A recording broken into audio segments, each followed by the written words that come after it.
roar of the rimfall only served to give the silence a heavier texture. Then the rocking chair started to creak again.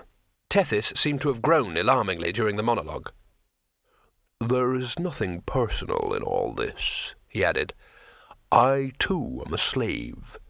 If you try to overpower me, I shall have to kill you, of course, but I won't take any particular pleasure in it." Rincewind looked at the shimmering fists that rested lightly in the troll's lap. He suspected they could strike with all the force of a tsunami. "I don't think you understand," explained Two-Flower. "I am a citizen of the Golden Empire. I am sure Krull would not wish to incur the displeasure of the Emperor." "How will the Emperor know?" asked the troll. "Do you think you're the first person from the Empire who has ended up on the circumfence?" "I won't be a slave," shouted Rincewind. I'd jump over the edge first." He was amazed at the sound of his own voice. "Would you, though?" asked the troll. The rocking chair flicked back against the wall, and one blue arm caught the wizard round the waist. A moment later the troll was striding out of the shack, with Rincewind gripped carelessly in one fist. He did not stop until he came to the rimwood edge of the island. Rincewind squealed. "Stop that, or I really will throw you over the edge," snapped the troll. "I'm holding you, aren't I? Look." Rincewind looked. In front of him was a soft black night, whose mist-muted stars glowed peacefully, but his eyes turned downwards, drawn by some irresistible fascination.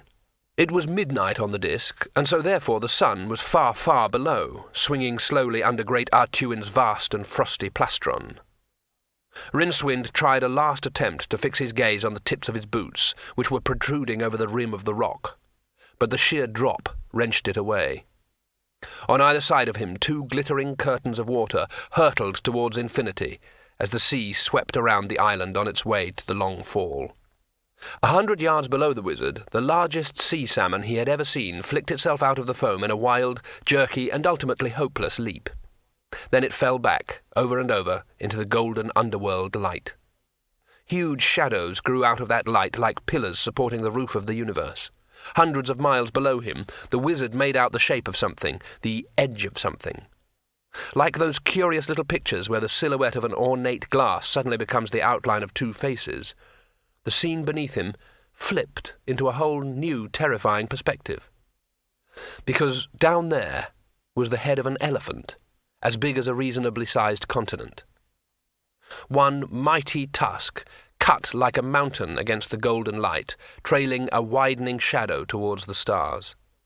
The head was slightly tilted, and a huge, ruby eye might almost have been a red supergiant that had managed to shine at noonday. Below the elephant, Rincewind swallowed and tried not to think. Below the elephant there was nothing but the distant, painful disk of the sun, and sweeping slowly past it was something that, for all its city-sized scales, its crater pox, its lunar cragginess, was indubitably a flipper. "Shall I let go?" suggested the troll. "Nah," said Rincewind, straining backwards. "I have lived here on the edge for 5 years, and I have not had the courage," boomed Tethys. "Nor have you, if I'm any judge." He stepped back, allowing Rincewind to fling himself on the ground. Two-Flower strolled up to the rim and peered over. "Fantastic," he said. "If only I had my picture box. What else is down there? I mean, if you jumped off, what would you see?" Tethys sat down on an outcrop. High over the disk the moon came out from behind a cloud, giving him the appearance of ice. "My home is down there, perhaps," he said slowly. "Beyond your silly elephants and that ridiculous turtle. A real world. Sometimes I come out here and look, but somehow I can never bring myself to take that extra step. A real world, with real people. I have wives and little ones, somewhere down there." He stomped and blew his nose. "You soon learn what you're made of, here on the edge." "Stop saying that, please," moaned Rincewind. He turned over and saw Two-Flower standing unconcernedly on the very lip of the rock. Nah, he said, and tried to burrow